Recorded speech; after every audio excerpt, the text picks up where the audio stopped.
Hello friends, അപ്പോൾ നമ്മൾ ഇന്നലെ കുറച്ച് ക്വസ്റ്റ്യൻസും കൂടെ ചെയ്തു. അപ്പോൾ ഇന്ന് നമുക്ക് അടുത്ത കുറച്ച് ക്വസ്റ്റ്യൻസ് നോക്കാം. അപ്പോൾ ഇതിൽ നിങ്ങൾക്ക് എപ്പോൾ കണക്റ്റഡ് ഫാക്ട്സ് ചെയ്യുമ്പോഴും അറിയാത്ത കാര്യം ഉണ്ടെങ്കിൽ നിങ്ങൾ നോട്ട് ചെയ്തോണം. എല്ലാം ഇങ്ങനെ കേട്ട് വിട്ട് കഴിഞ്ഞാൽ പിന്നെ കാണുന്നത് അടുത്ത പരീക്ഷയുടെ ക്വസ്റ്റ്യൻ പേപ്പറിലായിരിക്കും. അപ്പോൾ അതുകൊണ്ട് കേട്ട് വിട്ടതുകൊണ്ട് നിങ്ങൾക്ക് ഒരിക്കലും എന്ത് ചെയ്യാൻ പറ്റില്ല, ഈ കണക്റ്റഡ് ഫാക്ട്സ് കൊണ്ട് ഉപകാരം ഉണ്ടാവില്ല. അറിയാത്ത കാര്യം ഉണ്ടെങ്കിൽ നോട്ട് ചെയ്ത് വെച്ചോണം. അപ്പോൾ ആദ്യത്തെ ചോദ്യം നോക്കാം. 2024 ലോക പരിസ്ഥിതി ദിനാഘോഷങ്ങൾക്ക് ആതിഥ്യം വഹിച്ച രാജ്യമേത്? ഈ ഒരു ചോദ്യം നമ്മൾ 2024 LDC പരീക്ഷകളിൽ തന്നെ 2-3 പ്രാവശ്യം കണ്ടു, LGS കണ്ടു. അപ്പോൾ റിപ്പീറ്റാണ്. അപ്പോൾ ഇനിയും എന്ത് ചെയ്യപ്പെടാം, നമുക്ക് കറണ്ട് അഫേഴ്സിൽ എപ്പോഴും കാണുന്ന ഒരു ചോദ്യമാണ്. 2024 ലോക പരിസ്ഥിതി ദിനാഘോഷങ്ങൾക്ക് ആതിഥേയത്വം വഹിച്ച രാജ്യം സൗദി അറേബ്യയാണ്. ഓപ്ഷൻ ബി ആണ് കറക്റ്റ് ആൻസർ. അപ്പോൾ നമുക്ക് 2023 ഐവറി കോസ്റ്റാണ് ആതിഥേയ രാജ്യം. 24 സൗദി അറേബ്യ, അത് നമ്മളിവിടെ കണ്ടു. ഇനി 25 നമുക്ക് ഇനി വരാനിരിക്കുന്ന ചോദ്യം എന്ന് പറയുന്നത് സൗത്ത് കൊറിയയാണ്. സൗത്ത് കൊറിയയിലെ ജെജു ദ്വീപിലാണ്. ഈ ഒരു ദ്വീപിൻ്റെ പേരും കൂടെ ഒന്ന് ഓർത്തിരിക്കണം. ജെജു ദ്വീപ് ഏത് ദിനവുമായി ബന്ധപ്പെട്ടിരിക്കുന്നു, അല്ലെങ്കിൽ ജെജു ദ്വീപ് എവിടെയാണ്? South Korea. ഈ സൗത്ത് കൊറിയ എന്നുള്ളതിന് പകരം റിപ്പബ്ലിക് ഓഫ് കൊറിയ എന്ന പേരും കൂടി വരാം. കാരണം ഓപ്ഷനിൽ റിപ്പബ്ലിക് ഓഫ് കൊറിയ എന്ന് തന്നു കഴിഞ്ഞാൽ നിങ്ങൾക്ക് അവിടെ അത് സൗത്ത് ആണോ നോർത്ത് ആണോ എന്ന് അറിയാത്ത അവസ്ഥയാവും. സോ റിപ്പബ്ലിക് ഓഫ് കൊറിയ എന്ന് പറഞ്ഞാൽ സൗത്ത് കൊറിയയാണ്. അപ്പോൾ 2025 പരിസ്ഥിതി ദിനാചരണങ്ങളുടെ ആതിഥേയ രാജ്യം സൗത്ത് കൊറിയ, ജെജു ദ്വീപിലാണ്. 24 നമുക്ക് ഇപ്പോഴും ചോദിച്ചുകൊണ്ടിരിക്കുന്നുണ്ട്. സൗദി അറേബ്യ റിയാദ് എന്നുള്ള നഗരമൊക്കെ എന്ത് ചെയ്തിട്ടുണ്ട്, നമുക്ക് മുന്നേ പ്രസ്താവനയിൽ കണ്ടിട്ടുണ്ടായിരുന്നു. അപ്പോൾ ഇനി നമുക്ക് ഇതിൻ്റെ 3 വർഷങ്ങളിലെ തീമുകളും കൂടെ നോക്കാം. 2023 ഐവറി കോസ്റ്റിൽ നടന്നപ്പോൾ പ്ലാസ്റ്റിക് മലിനീകരണത്തിനുള്ള പരിഹാരങ്ങൾ, അതായിരുന്നു തീം. പ്ലാസ്റ്റിക് മലിനീകരണത്തിനുള്ള പരിഹാരങ്ങൾ എന്നുള്ളതായിരുന്നു 2023 തീം എന്നുള്ളത് ഓർക്കുക. രണ്ടാമത്തത് 24 തീം ഭൂപുനർസ്ഥാപനവും മരുവൽക്കരണം, വരൾച്ച എന്നിവയ്ക്കെതിരെയുള്ള പ്രതിരോധവും. അപ്പോൾ ഇതും ആൾറെഡി എന്ത് ചെയ്തതാണ്, ഇത് ആൾറെഡി ചോദിച്ച ചോദ്യമാണ്. അപ്പോൾ നമുക്ക് 23 പ്ലാസ്റ്റിക് മലിനീകരണത്തിനുള്ള പരിഹാരങ്ങൾ, സൊല്യൂഷൻസ് ടു പ്ലാസ്റ്റിക് പൊല്യൂഷൻ, ഇംഗ്ലീഷിലൊക്കെ നോട്ട് എഴുതുന്നവരൊക്കെ ഉണ്ടാവും. അങ്ങനെയാണെങ്കിൽ സൊല്യൂഷൻസ് ടു പ്ലാസ്റ്റിക് പൊല്യൂഷൻ എന്നതാണ് ഇതിൻ്റെ ഇംഗ്ലീഷ്. 24 ഭൂപുനർസ്ഥാപനവും മരുവൽക്കരണം, വരൾച്ച എന്നിവയ്ക്കെതിരെയുള്ള പ്രതിരോധവും.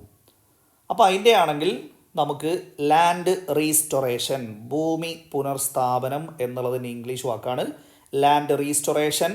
മരുവൽക്കരണം, ഡെസേർട്ടിഫിക്കേഷൻ.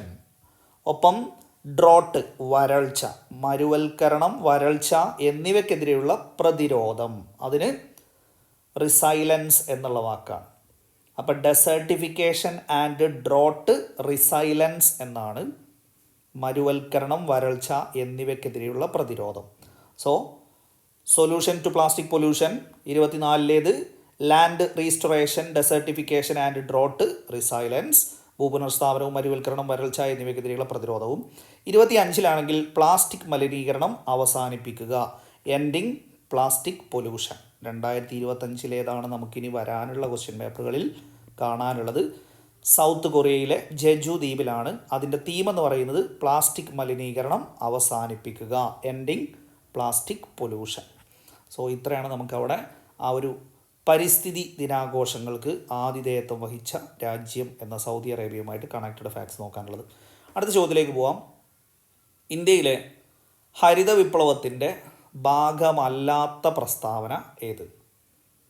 അപ്പോൾ ഇവിടെ നമുക്ക് ഹരിത വിപ്ലവം എന്നുള്ളത് നമ്മളിപ്പോൾ 2024 മാത്രമായിട്ട് ഒരു 30ഓളം ക്വസ്റ്റ്യൻ പേപ്പറിൽ നമ്മൾ എന്ത് ചെയ്തിട്ടുണ്ടാവും, ഈ ഹരിത വിപ്ലവം മാത്രം കണ്ടിട്ടുണ്ടാവും. അത്രയും റിപ്പീറ്റേഷൻ വന്നതാണ്. നിങ്ങൾ LDയുടെ 8 ക്വസ്റ്റ്യൻ പേപ്പർ നോക്കിയാൽ തന്നെ നിങ്ങൾക്ക് മനസ്സിലാവും എത്രത്തോളം തവണ ഈ ഒരൊറ്റ ഹരിത വിപ്ലവം മാത്രം ചോദിച്ചിട്ടുണ്ട് എന്നുള്ളത്.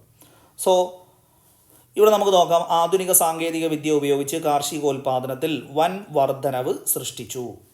ഒന്നാമത്തത് ശരിയാണ്. സാങ്കേതിക വിദ്യ ഉപയോഗിച്ചിട്ടുണ്ട്. കാർഷികോൽപാദനത്തിൽ വൻ വർധനവ് ഉണ്ടായിട്ടുണ്ട്. ഇനിയോ, ഭക്ഷ്യോൽപാദന രംഗത്ത് ഇന്ത്യ സ്വയം പര്യാപ്തത കൈവരിച്ചു. അതും ശരിയാണ്. സ്വയം പര്യാപ്തത കൈവരിച്ചിട്ടുണ്ട്. ഇനിയോ, ജലസേചന സൗകര്യങ്ങൾ, അത്യുൽപാദന ശേഷിയുള്ള വിത്തിനങ്ങൾ, രാസവളങ്ങൾ, കീടനാശിനികൾ എന്നിവ വ്യാപകമായി ഉപയോഗിക്കപ്പെട്ടു. അതും കറക്റ്റാണ്. ഒന്നാം പഞ്ചവത്സര പദ്ധതി മുതൽ ഹരിത വിപ്ലവം ആരംഭിച്ചു. അത് തെറ്റാണ്. ഒന്നാം പഞ്ചവത്സര പദ്ധതി കാലത്തല്ല, മൂന്നാം പഞ്ചവത്സര പദ്ധതി കാലത്താണ്. അത് നമ്മൾ ക്വസ്റ്റ്യൻ പേപ്പറിൽ ഇപ്പോൾ കണ്ടതാണ്. വേറൊരു LDൻ്റെ ക്വസ്റ്റ്യൻ പേപ്പർ ചെയ്യുമ്പോൾ നമുക്ക് അവിടെ കാണാൻ പറ്റും. സോ ആദ്യത്തെ മൂന്നും ശരിയാണ്. നമ്മളോട് ചോദിച്ചിട്ടുള്ളത് ഇതിൽ ഉള്ള ഓപ്ഷനിൽ ഏതേ ഉള്ളൂ? 3 ശരിയാണ്. ഒന്നാം പഞ്ചവത്സര പദ്ധതി മുതൽ ഹരിത വിപ്ലവം ആരംഭിച്ചു എന്നുള്ളത് തെറ്റാണ്. സോ ഓപ്ഷൻ ഡി, പ്രസ്താവനകൾ 1, 2, 3 ശരിയാണ്. പ്രസ്താവന 4 ശരിയല്ല. ഇതാണ് അവിടെ കറക്റ്റായിട്ടുള്ളത്. ചോദ്യം വായിക്കുമ്പോൾ ചിലപ്പോൾ ഒരു കൺഫ്യൂഷൻ തോന്നും. കാരണം ഹരിത വിപ്ലവത്തിൻ്റെ ഭാഗമല്ലാത്ത പ്രസ്താവന എന്നൊക്കെയാണ് ചോദിച്ചിട്ടുള്ളത്. വായിക്കുമ്പോൾ കൺഫ്യൂഷൻ ആക്കാനുള്ളതാണത്. സോ ഹരിത വിപ്ലവവുമായി ബന്ധപ്പെട്ട് നിർബന്ധമായിട്ടും നിങ്ങൾക്ക് അറിഞ്ഞിരിക്കേണ്ട കാര്യങ്ങളാണ്. 1, ഹരിത വിപ്ലവം പിതാവ് ചോദിക്കാറുണ്ട്. Doctor Norman Borlaug. Norman Borlaug എന്നുള്ള പേര് ആൾറെഡി 2024 തന്നെ ഹരിത വിപ്ലവത്തിൻ്റെ പിതാവായി കണക്കാക്കുന്നത് നോർമൻ ബോർലോഗിനെയാണ്. മെക്സിക്കോയാണ് ഹരിത വിപ്ലവത്തിൻ്റെ ഗേഹം എന്നറിയപ്പെടുന്നത്. Birth place of green revolution എന്ന് ചോദിച്ചാൽ അത് മെക്സിക്കോയാണ്. എന്നാൽ ഏഷ്യയിലെ ഗേഹം എന്ന് പറഞ്ഞിട്ട് ചോദിക്കാറുണ്ട്. അത് ഫിലിപ്പൈൻസ് ആണ്. ഏഷ്യയിലെ ഗേഹമാണെങ്കിൽ, ഏഷ്യയിലെ ബർത്ത് പ്ലേസ് ആണെങ്കിൽ അത് ഫിലിപ്പൈൻസ് ആണ്. അപ്പോൾ ഹരിത വിപ്ലവത്തിൻ്റെ പിതാവ് എന്നറിയപ്പെടുന്നത് നോർമൻ ബോർലോഗ്. മെക്സിക്കോയാണ് ബർത്ത് പ്ലേസ് നമ്മൾ പറഞ്ഞു. ഏഷ്യയിലാണെങ്കിൽ ആ ബർത്ത് പ്ലേസ് ഏതാണ്? ഹരിത വിപ്ലവത്തിൻ്റെ ഏഷ്യയിലെ ഗേഹം എന്നറിയപ്പെടുന്നത് ഫിലിപ്പൈൻസ് ആണ്. ഇന്ത്യയിൽ ഹരിത വിപ്ലവത്തിൻ്റെ പിതാവാരാണ്? Doctor MS Swaminathan. നമുക്ക് LDയുടെ ക്വസ്റ്റ്യൻ പേപ്പർ എടുത്തു കഴിഞ്ഞാൽ അതിലെല്ലാം റിപ്പീറ്റ് പ്രസ്താവന നമുക്ക് കാണാൻ പറ്റും. ഡോക്ടർ MS സ്വാമിനാഥനാണ് ഇന്ത്യയിൽ ഹരിത വിപ്ലവത്തിൻ്റെ പിതാവ്. ഇനി നമുക്ക് ഇന്ത്യയിൽ ആ ഒരു ഹരിത വിപ്ലവത്തിന് 2 ഘട്ടങ്ങളാണ്. നമുക്ക് മുമ്പ് പ്രിലിംസിൻ്റെ ക്വസ്റ്റ്യൻ പേപ്പറിലും വന്നതാണ്. 2022, 23, 24 വന്നതാണ്. ആദ്യത്തെ ഘട്ടത്തിൻ്റെ കാലഘട്ടം ചോദിച്ചിട്ടുണ്ട്. 65 to 75. ഹരിത വിപ്ലവത്തിൻ്റെ ആദ്യത്തെ ഘട്ടം എന്ന് പറയുന്നത് 65 to 75. അവിടെ സിംഗിളായിട്ട് ചോദിക്കുന്ന ചോദ്യമാണ്. മൂന്നാം പഞ്ചവത്സര പദ്ധതി കാലത്ത്. അത് നിർബന്ധമായിട്ടും അവിടെ ഓർത്തിരുന്നോണം. 65 എന്നൊക്കെ പറയുമ്പോൾ ഏതിൻ്റെ ഇടയിലാണ്?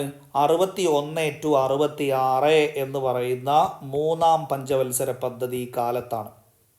അപ്പോൾ അതൊരു ചോദ്യമാണ്. അപ്പോൾ ആദ്യഘട്ടം 65 to 75 കാലഘട്ടം.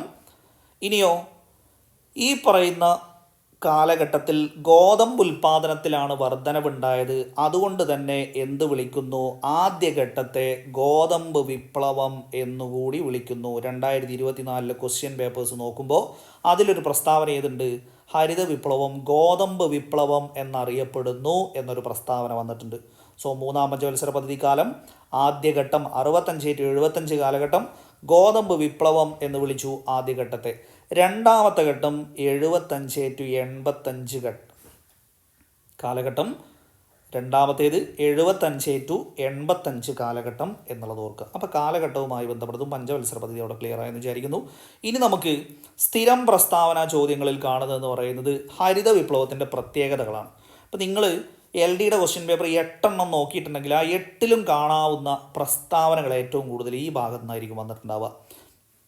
ഇപ്പോൾ നമ്മൾ കണ്ടു ഇവിടെ അത്യുൽപാദന ശേഷിയുള്ള വിത്തിനങ്ങളുടെ ഉപയോഗം. ഇത് നമ്മളവിടെ ആൾറെഡി കണ്ടല്ലോ. അപ്പോൾ ഹരിത വിപ്ലവ കാലത്ത് അത്യുൽപാദന ശേഷിയുള്ള വിത്തിനങ്ങൾ ഉപയോഗിച്ചിട്ടുണ്ട്. രാസവളങ്ങളുടെയും കീടനാശിനികളുടെയും ഉപയോഗം ഉണ്ടായിട്ടുണ്ട്. അതും നമ്മളവിടെ കണ്ടു. ട്രാക്ടർ, പവർ ടില്ലറുകൾ, പമ്പ് സെറ്റുകൾ, ആധുനിക സാങ്കേതിക വിദ്യയുടെ ഉപയോഗം എന്ന് പറഞ്ഞിട്ട് ഈ പ്രസ്താവന കാണാറുണ്ട്. ട്രാക്ടർ, പവർ ടില്ലറുകൾ, പമ്പ് സെറ്റുകൾ മുതലായവയുടെ ഉപയോഗം. മെച്ചപ്പെട്ട വർദ്ധിച്ച ജലസേചന സൗകര്യങ്ങളും ഹരിത വിപ്ലവ കാലത്ത് ഒരുക്കിയിട്ടുണ്ട്. കുറഞ്ഞ പലിശ നിരക്കിൽ കർഷകർക്ക് വായ്പ ലഭ്യമാക്കൽ. വരും ക്വസ്റ്റ്യൻ പേപ്പറുകളിൽ നിങ്ങൾക്ക് നമ്മൾ ഡിസ്കസ് ചെയ്യുമ്പോൾ കാണാവുന്നൊരു പ്രസ്താവനയാണ് കുറഞ്ഞ പലിശ നിരക്കിൽ കർഷകർക്ക് വായ്പ ലഭ്യമാക്കൽ. ഈ പ്രസ്താവനകളെല്ലാം ഇപ്പം ഞാൻ ടിക്കിട്ട എല്ലാ പ്രസ്താവനയും നിർബന്ധമായിട്ടും പഠിച്ചോ. കാരണം ഹരിത വിപ്ലവത്തെക്കുറിച്ച് പ്രസ്താവന ചോദ്യമുണ്ടോ, ഇതിൽ നിന്ന് എന്തായാലും പ്രസ്താവന ഉണ്ടാവും. അപ്പോൾ അത്യുൽപാദന ശേഷിയുള്ള വിത്തനങ്ങൾ, രാസവളങ്ങൾ, കീടനാശിനികൾ, ട്രാക്ടർ, പവർ ടില്ലറുകൾ, പമ്പ് സെറ്റുകൾ, ആധുനിക വിദ്യയുടെ ഉപയോഗം, ജലസേചന സൗകര്യങ്ങൾ, കുറഞ്ഞ പലിശ നിരക്കിൽ കർഷകർക്ക് വായ്പ ലഭ്യമാക്കൽ. ഇനി ഇവിടെയും തീരുന്നില്ല, നമുക്ക് അതിൻ്റെ നേട്ടങ്ങൾ പറയുന്നിടത്തും പ്രസ്താവനകൾ ഇതിൽ കയറി വരാറുണ്ട്. ഭക്ഷ്യധാന്യങ്ങളുടെ ഉൽപ്പാദനം വർദ്ധിച്ചു. അതിപ്പോൾ നമ്മളിവിടെ കണ്ടില്ലേ, ഭക്ഷ്യധാന്യങ്ങളുടെ ഉൽപ്പാദനങ്ങളുടെ വർധനവ് എന്നുള്ളത് നമ്മൾ എവിടെ തന്നെ കണ്ടു, കാർഷികോൽപാദനത്തിൽ വൻ വർധനവ് സൃഷ്ടിച്ചു. കണ്ടോ, ആധുനിക സാങ്കേതിക വിദ്യ അതും നമ്മളവിടെ കണ്ടില്ലേ. അപ്പോൾ ഇങ്ങനെ ഈ ടെക്സ്റ്റ് ബുക്കിൽ തന്നെയാണ് ഈ പ്രസ്താവനകൾ എന്ത് ചെയ്യുന്നത് വരുന്നത്. ഭക്ഷ്യധാന്യങ്ങളുടെ ഉൽപ്പാദനം വർദ്ധിക്കുകയും ഭക്ഷ്യധാന്യങ്ങളിൽ സ്വയം പര്യാപ്തത നേടുകയും ചെയ്തു. നമ്മൾ രണ്ടാമത്തെ പ്രസ്താവന അതാണ് കണ്ടത്, സ്വയം പര്യാപ്തത നേടി എന്നുള്ളത്. ഇനിയോ, ഇറക്കുമതിയിലും ഭക്ഷ്യസഹായത്തിലുമുള്ള ആശ്രയത്വം കുറഞ്ഞു. നമ്മൾ മറ്റ് രാജ്യങ്ങളെ ഇങ്ങനെ ഈ വക ഭക്ഷ്യധാന്യങ്ങൾക്ക് വേണ്ടിയിട്ട് ആശ്രയിക്കുന്നതും എന്ത് ചെയ്തു, ഇതോടുകൂടെ ഒന്ന് കുറഞ്ഞു. പിന്നെയോ, വിപണന മെച്ചമുണ്ടായി. വിപണന മെച്ചം അതായത് കാർഷിക മേഖലയിലെ ഉയർന്ന ഉൽപ്പാദനം വിപണന മെച്ചമുണ്ടാക്കി. അപ്പോൾ മാർക്കറ്റ് സർപ്ലസ് എന്ന് പറയുന്നതും ഉൽപ്പാദനത്തിലെ മിച്ചം കമ്പോളത്തിൽ വിൽക്കുന്നതിനെയാണ് എന്ത് പറയുക, വിപണന മിച്ചം എന്ന് പറയുന്നത്. മാർക്കറ്റ് സർപ്ലസ് എന്നുള്ള ആ ഒരു ലെവലിൽ പറയുന്നത്. അപ്പോൾ ഒന്ന്, ഭക്ഷ്യോൽപാദനങ്ങളിൽ വർധനവുണ്ടായി, സ്വയം പര്യാപ്തത നേടി, ആശ്രയത്വം കുറഞ്ഞു, വിപണന മിച്ചമുണ്ടായി, ഭക്ഷ്യധാന്യങ്ങളുടെ വില കുറഞ്ഞു.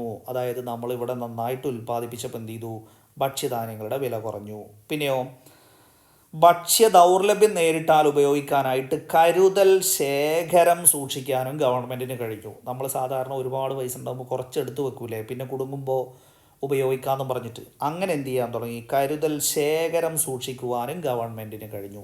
സോ ഈ പറഞ്ഞ പ്രസ്താവനകളും ഇമ്പോർട്ടൻ്റ് ആണ്, നിർബന്ധമായിട്ടും പഠിച്ചിരിക്കണം. നെക്സ്റ്റ്, ഹരിത വിപ്ലവത്തിൻ്റെ ദോഷങ്ങൾ. ഇതും നിങ്ങൾ എന്ത് ചെയ്തിട്ടുണ്ടാവും, ഈ LD-യുടെ ക്വസ്റ്റ്യൻ പേപ്പറിൽ തന്നെ കണ്ടിട്ടുണ്ടാവും. ചെറുകിട കർഷകരും വൻകിട കർഷകരും തമ്മിലുള്ള അന്തരം വർദ്ധിപ്പിച്ചു.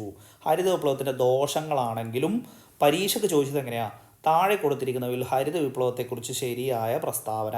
അപ്പോൾ അവിടെയുണ്ട്, പാവപ്പെട്ടവനും പണക്കാരനും തമ്മിലുള്ള അന്തരം വർദ്ധിപ്പിച്ചു. അത് ഈ ചെറുകിട കർഷകരും വൻകിട കർഷകരും തമ്മിലുള്ള അന്തരം വർദ്ധിപ്പിച്ചു എന്നുള്ളതിൻ്റെ വേറൊരു ഫോർമാറ്റിൽ പറയുന്നതാണത്. അപ്പോൾ അവർ തമ്മിലുള്ള അന്തരം വർദ്ധിപ്പിച്ചു എന്നുള്ളൊരു ദോഷമാണ്. പിന്നെയോ, അത്യുൽപാദന മേന്മയുള്ള വിളകൾ കൂടുതൽ കീടാക്രമണ സാധ്യത ഉണ്ടായിരുന്നു. അതായത് ഈ പുതുതായി കൊണ്ടുവന്ന വിളകളുണ്ടല്ലോ, അതിന് കൂടുതൽ കീടങ്ങളുടെ ആക്രമണ സാധ്യത ഉണ്ടായിരുന്നു എന്നുള്ളതും ഒരു ദോഷമാണ്. കൂടുതൽ കീടാക്രമണ സാധ്യത ഉണ്ടായിരുന്നു വിളകൾക്ക്. പിന്നെയോ, ജലസേചന സൗകര്യങ്ങൾ കൂടുതൽ ഉപയോഗിച്ചതോടെ ഭൂഗർഭജലത്തിൻ്റെ അളവ് ഗണ്യമായ തോതിൽ കുറയുന്നതിന് കാരണമായി. വെള്ളം കൂടുതൽ ഉപയോഗിച്ച് കഴിഞ്ഞാൽ എന്തായാലും കുറയില്ല, അപ്പോൾ അതൊരു ദോഷമായിട്ട് അവിടെ കണ്ടു എന്നുള്ളതാണ്. ഭൂഗർഭജലത്തിൻ്റെ അളവ് കുറഞ്ഞു. പിന്നെ രാസവളങ്ങളും കീടനാശിനികളും വല്ലാണ്ട് ഉപയോഗിച്ചപ്പോൾ മണ്ണിൻ്റെ സ്വാഭാവിക ഫലഭൂയിഷ്ഠതയെ ദോഷകരമായി ബാധിച്ചു. അതൊക്കെ പിന്നെ നിങ്ങൾക്ക് കോമൺ സെൻസ് കൊണ്ട് ആലോചിച്ചാൽ തന്നെ അറിയാവുന്ന കാര്യങ്ങളാണ്. മണ്ണിൻ്റെ സ്വാഭാവിക ഫലഭൂയിഷ്ഠതയെ ദോഷകരമായി ബാധിച്ചു. പിന്നെയോ, ഇതിൻ്റെ പ്രധാനപ്പെട്ട നേട്ടങ്ങളൊക്കെ വെറും ഗോതമ്പിലും അരിയിലും ഒതുങ്ങി എന്നുള്ളതാണ്. കാരണം ഏറ്റവും കൂടുതൽ ഉൽപ്പാദിപ്പിച്ചതായിരുന്നു ഗോതമ്പായിരുന്നു. ഇതിന് ഇന്ത്യയിൽ തുടക്കമിട്ടത് പഞ്ചാബിലാണ് എന്നുള്ളതും കൂടെ അറിഞ്ഞിരിക്കണം കേട്ടോ. ഇന്ത്യയിൽ ഹരിത വിപ്ലവത്തിന് ആരംഭം കുറിച്ചത് എവിടെയാണ്, പഞ്ചാബിലാണ് എന്നുള്ളതും കൂടെ. സോ ഗോതമ്പിലും അരിയിലും ഇതിൻ്റെ നേട്ടങ്ങൾ ഒതുങ്ങി, മണ്ണിൻ്റെ സ്വാഭാവിക ഫലഭൂയിഷ്ഠത ദോഷകരമായി ബാധിച്ചു, ഭൂഗർഭജലത്തിൻ്റെ അളവ് കുറഞ്ഞു, പിന്നെ പുതിയ വിളകൾക്ക് കൂടുതൽ കീടാക്രമണ സാധ്യത ഉണ്ടായിരുന്നു, ചെറുകിട കർഷകരും വൻകിട കർഷകരും തമ്മിലുള്ള അന്തരം വർദ്ധിച്ചു. ഇത്രയൊക്കെയാണ് അവിടെ ഓർത്തിരിക്കേണ്ടത്. സോ ഹരിത വിപ്ലവം നല്ല ഡീറ്റെയിൽഡ് ആയിട്ട് തന്നെ എന്ത് ചെയ്തു നമ്മളവിടെ പറഞ്ഞു. അപ്പോൾ ഈ പറഞ്ഞ പ്രസ്താവനകളൊക്കെ അവിടെ കണ്ടില്ലേ നിങ്ങൾ. ആധുനിക സാങ്കേതികവിദ്യ, കാർഷികോൽപാദനത്തിൽ വർധനവ്, സ്വയം പര്യാപ്തത കൈവരിച്ചത്, ജലസേചന സൗകര്യങ്ങൾ, അത്യുൽപാദന ശേഷിയുള്ള വിത്തിനങ്ങൾ, രാസവളങ്ങൾ, കീടനാശിനികൾ, ഇതന്നെയല്ലേ അവിടെ നമ്മൾ കണ്ടത്. പിന്നെ 1-ാം പഞ്ചവത്സര പദ്ധതിയല്ല, 3-ാം പഞ്ചവത്സര പദ്ധതി കാലത്ത്. അടുത്ത ചോദ്യം, ഗോതമ്പ്, നെല്ല്, ചോളം, പയർവർഗ്ഗങ്ങൾ എന്നിവ ഇന്ത്യയിലെ പ്രധാന ഗോതമ്പ്, നെല്ല്, ചോളം, പയറുവർഗ്ഗങ്ങൾ എന്നിവ ഇന്ത്യയിലെ പ്രധാന 4 ഭക്ഷ്യവിളകളാണ്. 2022-23 കണക്കുകൾ പ്രകാരം ഇവയുടെ ഉൽപ്പാദനത്തിൻ്റെ തോതനുസരിച്ചുള്ള ശരിയായ സ്ഥാനക്രമം. അപ്പോൾ നമുക്ക് കഴിഞ്ഞ 2 വർഷത്തെ റിപ്പോർട്ടാണെങ്കിലും ഏറ്റവും കൂടുതൽ എന്ന് പറയുന്നത്, ഇന്ത്യയിൽ ഏറ്റവും കൂടുതൽ ഉൽപ്പാദിപ്പിക്കുന്നത് ഇപ്പോൾ ഗോതമ്പ്, നെല്ല്, ചോളം, പയറുവർഗ്ഗം ഇങ്ങനെയല്ല തന്നിരിക്കുന്നത്. നെല്ലാണ് 1-ാം സ്ഥാനത്തുണ്ടാവുക, ഗോതമ്പാണ് 2-ാം സ്ഥാനത്തുണ്ടാവുക, 3-ാം സ്ഥാനത്ത് ചോളം, 4-ാം സ്ഥാനത്ത് പയറുവർഗ്ഗങ്ങൾ, ഇങ്ങനെയാണ് ഉണ്ടാവുക. അപ്പോൾ അതിൻ്റെ ആ ഒരു ഓർഡറിൽ നമുക്കിവിടെ ആൻസർ ഏതാ വരിക? ബി, എ, സി, ഡി എന്നുള്ളതാണ് എന്ത് ചെയ്യുന്നത് ആൻസർ വരുന്നത്. സോ അത് എളുപ്പമാണ്. അത് 2022-ലെയും 2023-ലെ ആണെങ്കിലും ഇവിടെ നിങ്ങൾക്ക് കാണാം, ഞാൻ അതിൻ്റെ കണക്ക് കൊടുത്തിട്ടുണ്ട്. 2022-23 വർഷത്തിൽ ഗോതമ്പ് 1105 ലക്ഷം ടണ്ണാണ് കേട്ടോ. ലക്ഷം ടണ്ണിലാണ് ഈ കണക്കുള്ളത്. അപ്പോൾ 1105. എന്നാൽ നെല്ല് എത്ര ഉണ്ട്? 1357 ലക്ഷം ടണ്ണുണ്ട്. അപ്പോൾ ഏതാ കൂടുതൽ? നെല്ലല്ലേ. അപ്പോൾ നെല്ല് 1-ാം സ്ഥാനത്ത്, ഗോതമ്പ് 2-ാം സ്ഥാനത്ത്. ചോളം എത്രയേ ഉള്ളൂ? 380 ലക്ഷം ടണ്ണേ ഉള്ളൂ. പയറുവർഗ്ഗങ്ങളോ 26 ലക്ഷം ടണ്ണേ ഉള്ളൂ. 23-24 കണക്ക് നോക്കി നോക്ക്. 1378 നെല്ല്, 1132 ഗോതമ്പ്. അപ്പോൾ രണ്ടിലും നമുക്ക് അവിടെ എന്ത് ചെയ്യാൻ പറ്റും? വർധനവ് കാണാൻ പറ്റും. 1105 ഉള്ളത് 1132 1357 ഉള്ളത് 1378. അപ്പോൾ ചെറിയ വർധനവ് ഉണ്ടായിട്ടുണ്ട്. 380 എന്നുള്ളത് 376. ചോളത്തിൻ്റെ കാര്യത്തിൽ എന്ത് ചെയ്തു? ചെറിയൊരു കുറവ് അവിടെ വന്നു. പയറുവർഗ്ഗങ്ങളാണെങ്കിലോ അവിടെയും ചെറിയൊരു കുറവ് അവിടെ വന്നു. 26 ലക്ഷം ടൺ എന്നുള്ളത് 25 ലക്ഷം ടണ്ണായി. അപ്പോൾ നമുക്ക് 22-23 ചോദിച്ചാലും 23-24 ചോദിച്ചാലും 24-25 ചോദിച്ചാലും ഈ ക്രമം തന്നെ ആയിരിക്കും. നെല്ല്, ഗോതമ്പ്, ചോളം, പയറുവർഗ്ഗങ്ങൾ എന്നുള്ളത്. അത് ഇംഗ്ലീഷിലാണെങ്കിൽ നമുക്കവിടെ റൈസ്, വീറ്റ്, മൈസ്, പൾസസ് ഇങ്ങനെയാണ് എന്ത് ചെയ്യുന്നത് 4 അവിടെ ഓർഡർ വരുന്നത്. സോ ഞാൻ 2 കണക്ക് അവിടെ പറഞ്ഞു എന്നേ ഉള്ളൂ. ഈ കണക്കിൻ്റെ ഉള്ളിൽ നിങ്ങൾ കാണേണ്ട ഒരു കാര്യം എന്ന് പറയുന്നത്, രാജ്യത്തെ നെല്ലുൽപാദനത്തിൽ 2022-23 വർഷത്തേക്കാൾ 23-24 വർഷത്തിൽ വർധനവുണ്ടായി എന്ന പ്രസ്താവന വരുമ്പോൾ വർധനവാണോ ഉണ്ടായത്, കുറവാണോ ഉണ്ടായത് എന്നുള്ളത് കണക്ക് പ്രകാരം നമുക്ക് അറിഞ്ഞെങ്കിലേ എന്ത് ചെയ്യാൻ പറ്റുള്ളൂ, ആ പ്രസ്താവന ശരിയാണോ തെറ്റാണോ എന്ന് അറിയാൻ പറ്റുള്ളൂ. സോ ഈ ടേബിൾ വായിക്കുമ്പോൾ അങ്ങനെ കൂടി വായിക്കണം. പയറുവർഗ്ഗങ്ങളുടെ ഉൽപ്പാദനത്തിൽ 22-23 കുറവും, ചോളത്തിൻ്റെ ഉൽപ്പാദനത്തിൽ 22-23 കുറവും, നെല്ലുൽപാദനത്തിൽ 22-23 കൂടുതലും, ഗോതമ്പ് ഉൽപ്പാദനത്തിൽ 22-23 കൂടുതലും വർധനവുമാണ് ഉണ്ടായത് എന്നുകൂടി പ്രസ്താവനയായിട്ട് ഉള്ളിൽ വായിക്കാൻ പറ്റണം. സോ ഇന്ന് നമ്മൾ കാര്യമായിട്ട് ഹരിത വിപ്ലവം കൂടുതൽ ഫാക്റ്റ് എന്ത് ചെയ്തത് അവിടെ പറഞ്ഞത്. എന്തായാലും അടുത്ത ദിവസം നമുക്ക് അടുത്തൊരു പേജുമായിട്ട് വീണ്ടും കാണാം. Thank you.